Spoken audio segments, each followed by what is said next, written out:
On today's show, we'll be talking about hormonal imbalance and what you can do about it. Hello, I'm Shannon Skinner, and this is Extraordinary Women TV. My first guest is Kelly Nolan. She's a hormonal specialist, a hormone specialist rather, and she's here to shed some light on hormonal imbalances, menopause, perimenopause, and what you can do about the symptoms. Later in the segment, before we take a break, I'll have my regular Good to Know Minute when I ask my guests for their top success tip. You'll hear Kelly's. In the second half of the show, I'll be joined by a Chinese diplomat based here in Canada. So stay with us for that. Kelly Nolan, it's so nice having you here today. Thanks, Shannon. Now you are a hormone specialist, you are a pharmacist and the director of Avita Integrative Health Clinic. Yes, I am. Based in Brampton. Yeah. And thank you for driving all the way to downtown Toronto to be here today. No, it's exciting to be here. It's a great topic. Yeah, well, it's an important topic. Yes. It affects every female. Yeah. And men. And men, and men, and yes. men. That's right. That's right. They're not escaping anything here either, right? So really appreciate having you here to talk about this very, very important topic. Now, what is Avita Integrated Health? I mean, let's talk about, to give some perspective of what your business and your occupation is. Well, I've been a pharmacist for 25 years, and I opened Avita in 2009. And it's an integrative clinic and a compounding pharmacy on site. So mainly we specialize in hormone therapies for women, and we start them off with testing, and then we customize their program based on that testing. So what is Avita Integrated Health? I mean, give us an idea of what your occupation and your business is. Well, my vision of Avita was that it would be a place where women could come to get hormone therapies, and they would be counseled, tested, and then they would have a customized program. But we are expanding into men's health as well. Also, it's not just for women, it's for men as well? Oh, no, it's for men as well. Oh, they're wow. a little shy, but they're coming. It's getting more popular for men also. Oh, isn't that menopause? Now, what does, your clinic and what you do, I mean, how is it different from, a regular pharmacy?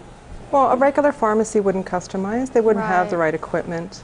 They wouldn't spend the time to counsel clients and sit and listen to what their concerns are, and that's part of what makes it unique, is that different service that they're getting. So you get sort of a one-on-one conversation then with your customers. Well, everyone goes through hormone imbalance differently. Yeah. They have different symptoms, and they just need to be acknowledged, and then they need to have a customized program for that. Well, let's talk about what is hormonal imbalance. Well, hormone imbalance starts in the teen years. And then it becomes more emphasized as women go through perimenopause, which is over 35 and into their mid to late 40s. And then they hit menopause after that. So I get women as young as their 20s and as old as in their 60s calling me for treatment plans. And so how do we know we have an imbalance? I think you know by the degree of your symptoms, if you're not sleeping properly, how you feel emotionally, your weight. There's so many different symptoms, and they're so different for every person. And some women just get frustrated working with the traditional hormone replacement therapy that the doctors have, that they may seek something, again, more in tune to what they need. Right. They're worried about side effects of drugs, too. So hot flashes. Hot flashes, night sweats, depression, mood swings, low libido. Right. But, is it easy enough for people just to say, well, do doctors label someone as having a traditional doctor, like traditional medicine? I mean, would they label somebody as having a hormonal imbalance, or would they label their symptoms as necessarily something else? I mean, are they looking for hormonal imbalance, or is this something that's different within your... I think it's different. I don't think they have the time to look for that. So most of their clients are going to end up on antidepressants, sleeping pills, pills for anxiety. And really, once their cycle's finished, they just don't even look at that aspect of their health again. Okay. They just think it's finished and it's a closed door. And so this is where you're different. You customize. And, definitely. why is menopause menopause such a challenge for women anyway? I mean, what happens with the hormones that makes us makes us crazy? Makes us crazy. But what is it about it that is, with menopause especially, that happens in the body? It's such a challenge for women. I think a lot of it is definitely the emotional side for them. That's always one flag for them.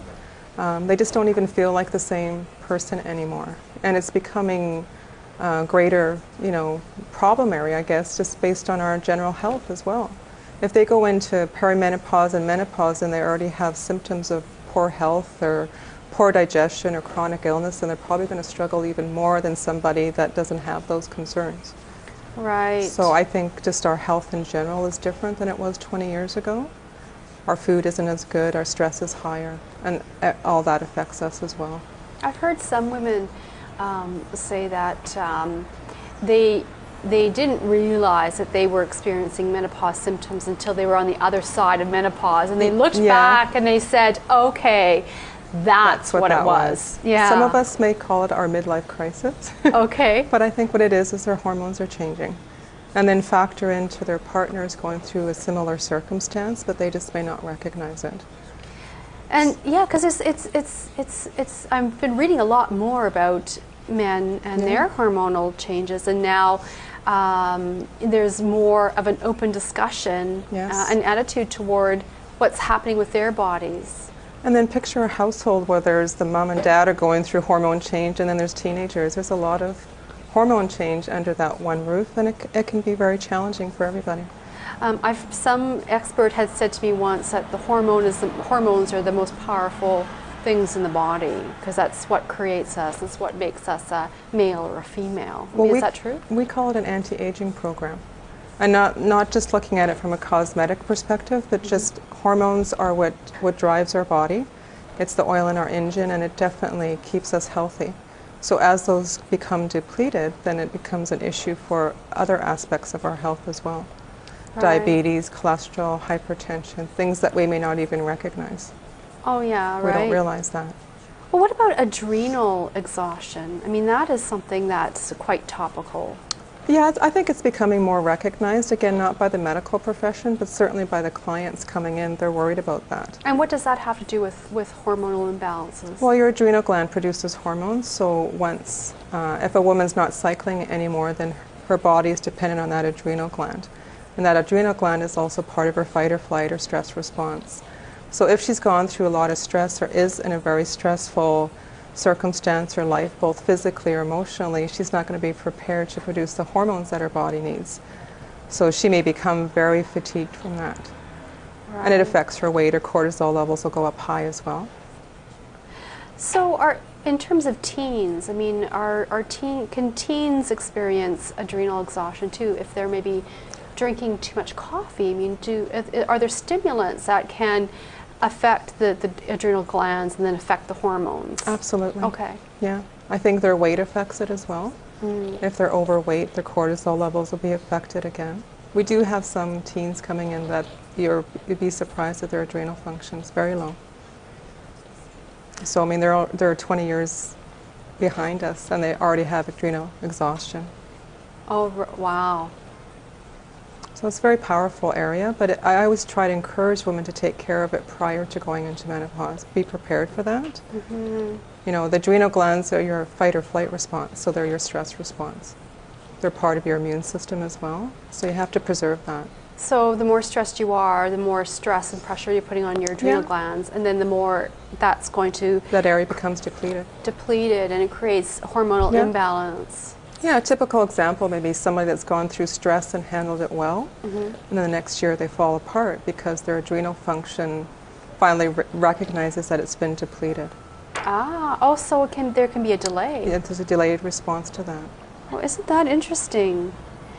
Now, one of the things that you do, or you work with, is bioidentical hormone therapy, which is very popular. I think Suzanne Summers she did. Made that one quite popular, and I did read her book about it. Let's talk about what is that.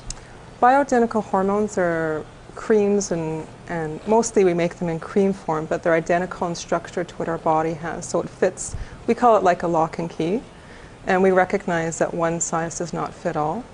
So that's why it's important that again, that program is customized for that client. But bioidentical means it's identical in chemical structure to what your body has. And then what happens is it works more effectively and there's less side effects from that. So the traditional synthetic drugs wouldn't have that aspect at all because they're synthetic. Right. And so this is, it's natural. It's natural. It's naturally sourced, but it is a drug. Mm-hmm. You know, and so I typically start clients off at low dosages and we work them up if we need to. But we always start off at a low dosage.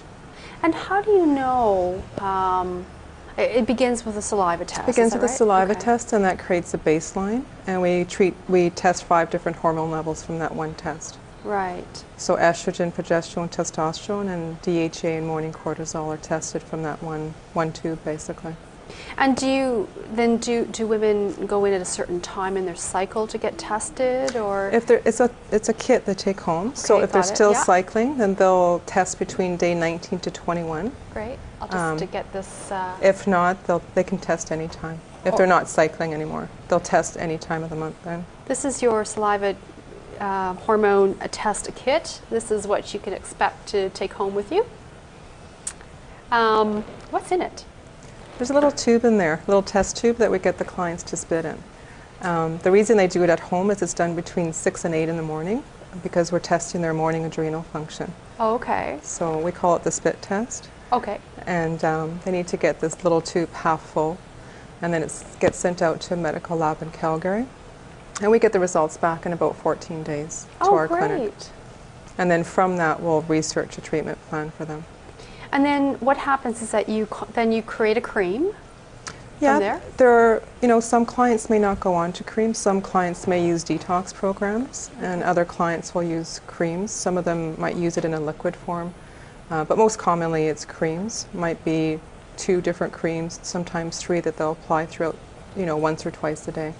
We try to make it as simple as possible for them, just to fit into their own routine. And so they just put, for the ones that are using cream, just put the cream on their body. Very and small that's amount of cream. Yeah. Yeah, often it's anywhere from 0.1 to 0.5 mils, which is really a small amount of concentrated cream, and they'll just rotate the site.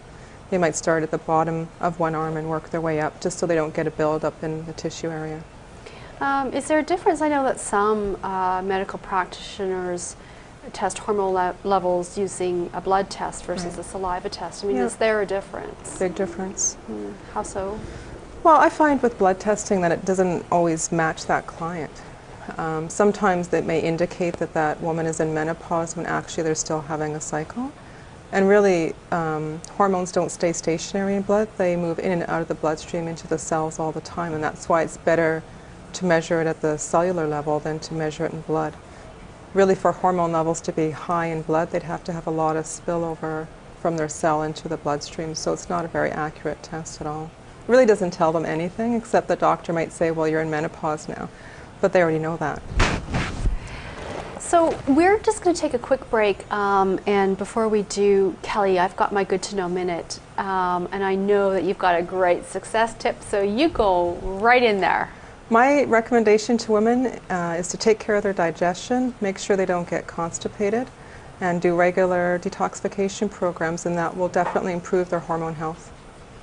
Well, thanks. That's good to know. Thanks, Shannon.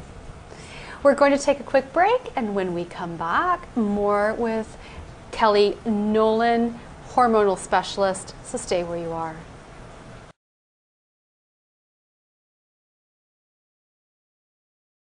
Hi, I'm Shannon Skinner, and I'm speaking with Kelly Nolan, who is a hormone specialist, and we're talking about hormonal imbalances, perimenopause, menopause, bioidentical hormone therapy, which is really popular right now. And of course, as we mentioned earlier, Suzanne Summers made that popular. Yeah. But there's a lot of controversy out there as well. There's a lot of naysayers. Well, I think there's controversy for different reasons. There's the drug companies that don't want us to be compounding.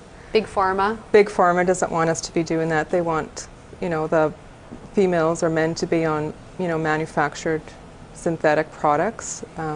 Even colleagues in my field, they may not recognize and think that we're actually a real pharmacy, but we have to be accredited just like everybody else. Right. And the medical profession, they're just not well versed on it. They don't believe in the saliva testing. But I always encourage the client, I have a physician that I work with, but I always encourage the client to go to their family doctor and try. Right. And I'll make recommendations to them. I think the challenge for the doctor is they don't have anything to go by. They don't have a database of formulas. They wouldn't know what to recommend. But I'm encouraging them because I think that is what's best for them, is to go back to their family doctor. And the more doctors we can educate and they can see the results with their clients, then it just makes it grow faster that way.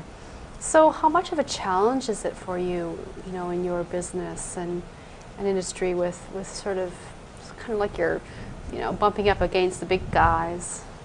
I don't worry about that. Yeah. No, I don't worry about that. I just think this is what the client needs. This is what's best for them, and it's just their choice to do that.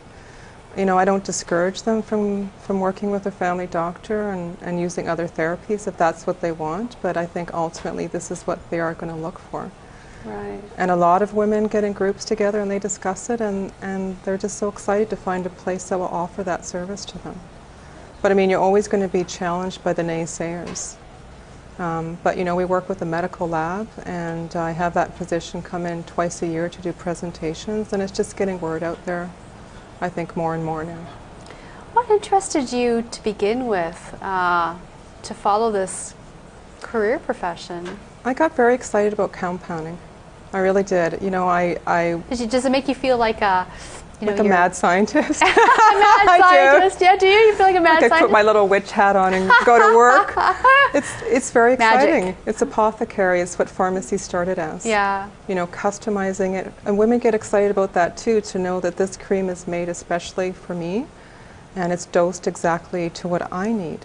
And everybody responds a little bit differently, and that's why you start off at a low dosage, because your skin's an organ system, and you don't know exactly how they're going to absorb that cream. So the benefit of that is they can actually use lower dosages.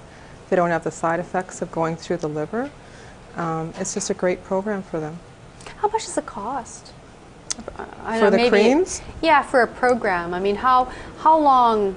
I guess it's individual for each woman, but on average, how long would somebody be on a hormone therapy, and what would be a typical cost for them? I think they would be on it forever and ever, amen. Yeah. I don't want to make them feel like that, but really it's always part of your health. And every woman's perspective is different. They may go on it for a year, take a couple-month break, and go back on. The cost varies. Most times their prescriptions are covered by their drug plan. Okay. And they may average from $65 to $70 a month per cream. There's more initial startup cost. They come in for initial consultation. It's a different pharmacy. I'm building a file on that person. So I like to know all aspects of their health, so we know what else is affecting their hormones as well. Right. So it's a very hands-on process, which is quite different for them. So are you excited then about sort of the future of what this can do for women? And it's a very exciting field. Yeah. I think it's only going to grow and grow. Yeah. And like you said, we have to thank Suzanne Summers for bringing it to the forefront for women, because she really did. And people may not think that that's the best person. I think she was the best person. She's very knowledgeable, and she had great doctors, and she brought it to the forefront so women would start to listen and look for those services. And what was the name of her book again? Oh, she's got so many. Oh, she's a number of them. Oh, okay. Oh yeah, she's got so many. Yeah, I'd forgotten the name, but I did read the first one anyway. Ageless, there's just so many books now that she has. Right. Yeah. Well, Kelly, we've run out of time, and it just has whizzed by, hasn't it? It has. It's been great. Thank you. Well, my pleasure. It's a big topic. Well, I'm really glad to have had the opportunity to cover this topic with you, and thank you for sharing your insights and your wisdom with my viewers. So appreciate that. Thanks for having me. And best of luck with you. Thank for you. Best of luck. Thank you. Well, we're going to take a quick break, and when we come back, I'm going to be speaking with a Chinese diplomat based here in Toronto. So stay where you are.